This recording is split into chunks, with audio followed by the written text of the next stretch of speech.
Welcome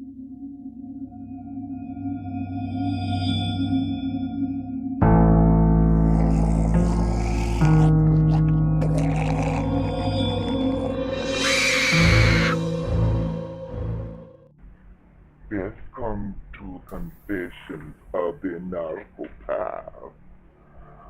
I know you probably have all kinds of questions, but remember when we met and you told me how you didn't want to get involved with anyone closely?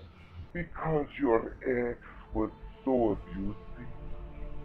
Well, remember how I told you I knew exactly how that was. And oh, I understand. And I realized that you probably had questions or concerns when I told you that my ex was also so abusive. I had to call the police to get it kicked out of the house. But then I know that you probably figured something was fishy when I tried to convince you we'd be perfect roommates and you weren't having it due to your previous trauma. Well, I know it probably surprised you that I told you how evil my ex was, but then I, lo and behold, moved in with him.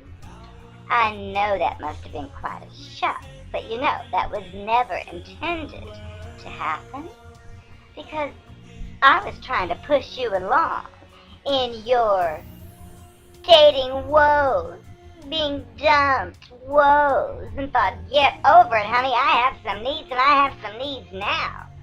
So, I never intended to move in with that ex, but because you wouldn't let me move in with you, you left me no choice.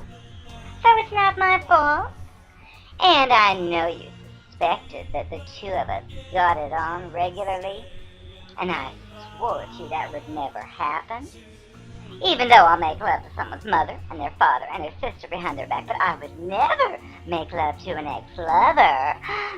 Well, the truth is, we were having sex every day.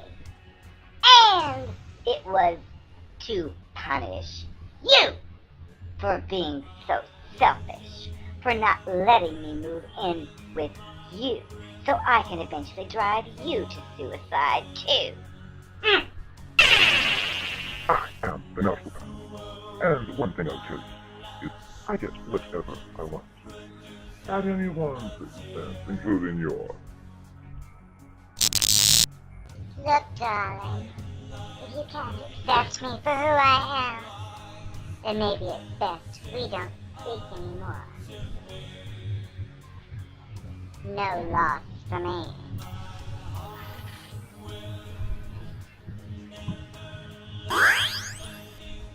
Well, do you remember when you first moved into your new house? You were so proud to have your own real estate, and I tried to pressure you to let me move into it with you, and you were just too conservative. Well, I recall on one of our first dates, you had told me just how terrified you are of mice.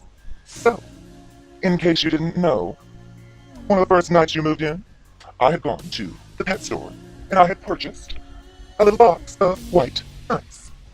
Of course, you had no idea of this, but when I knew you were probably asleep, because I'd stolen one of the keys that you made so many extras it was ridiculous, but I snuck into your basement, and I opened up the little carton, and just quickly ran home, and waited until the moment you shrieked, which you did. You ended up shrieking and calling me, telling me to come over immediately, exactly as I had planned. And of course I showed up and said, Eek! Eek! A mouse! Ah! Ah! Little do you know that I grew up with mice. I used to have pet mice, but you didn't need to know that. So, well, obviously it didn't last, but it got me a little bit further. The mice did.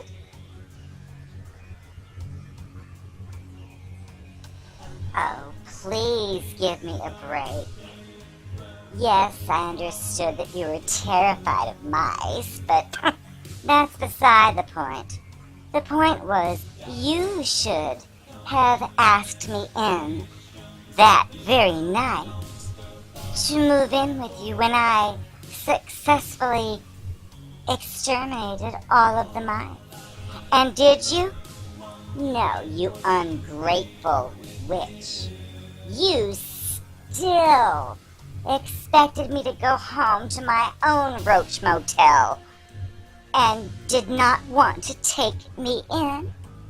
So that was just the beginning. And it's about time you found out.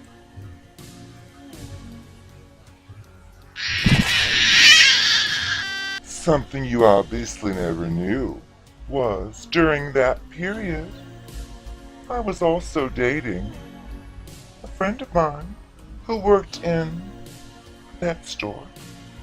So I could get all the mice I wanted at a discount, if not free, if I put out for the guy.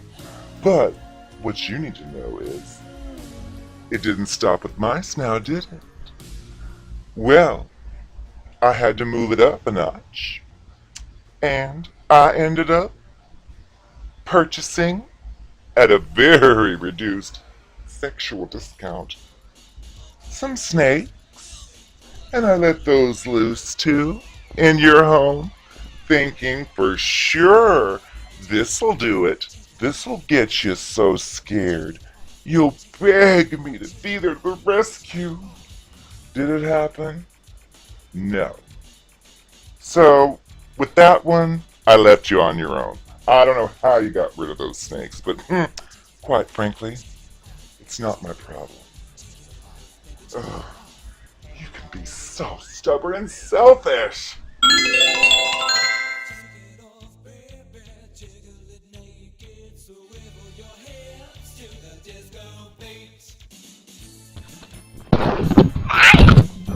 Would you please give me a break?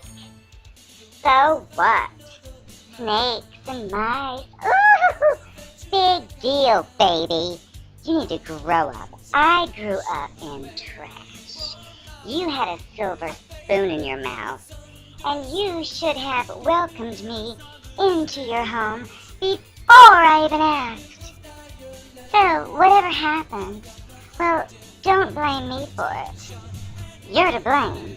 You're so selfish. What is wrong with you? Why couldn't you just accept me? I would have taken care of you, but because you didn't, Pet Shop Boy and I, we almost made a baby. And it ain't gonna be yours.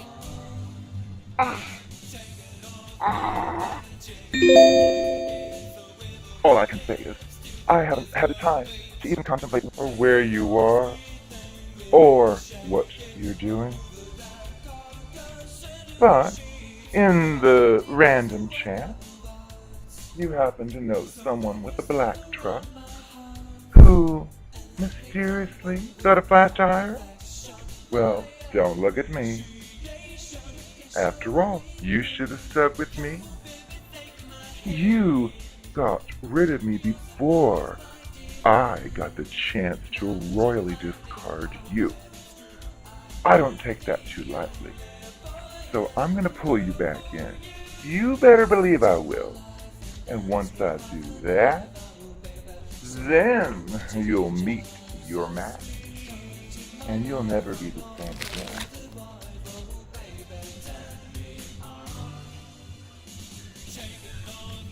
The burning dog dew on your porch? Now that had nothing to do with me. How did I know about it? Well, I just happened to hear it through the grapevine. I don't do that kind of crap.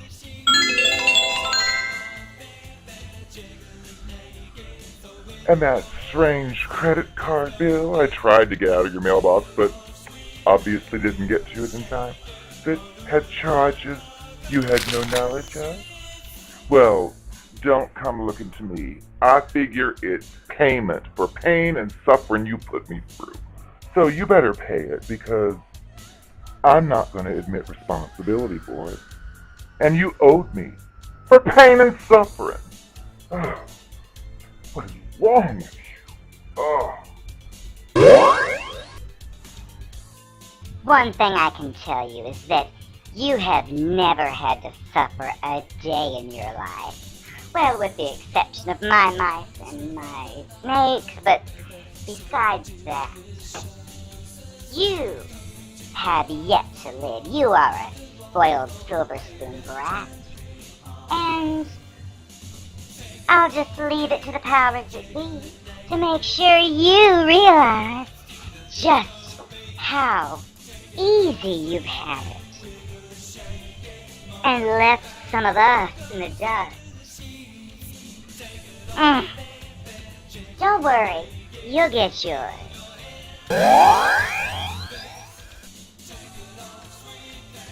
Well, since this is Confessions of a Narcopath, I might as well tell you what my plans were since I won't be seeing you ever again. My plan was to seduce you into your new home, which obviously didn't work. So I tried my little mice and snake techniques.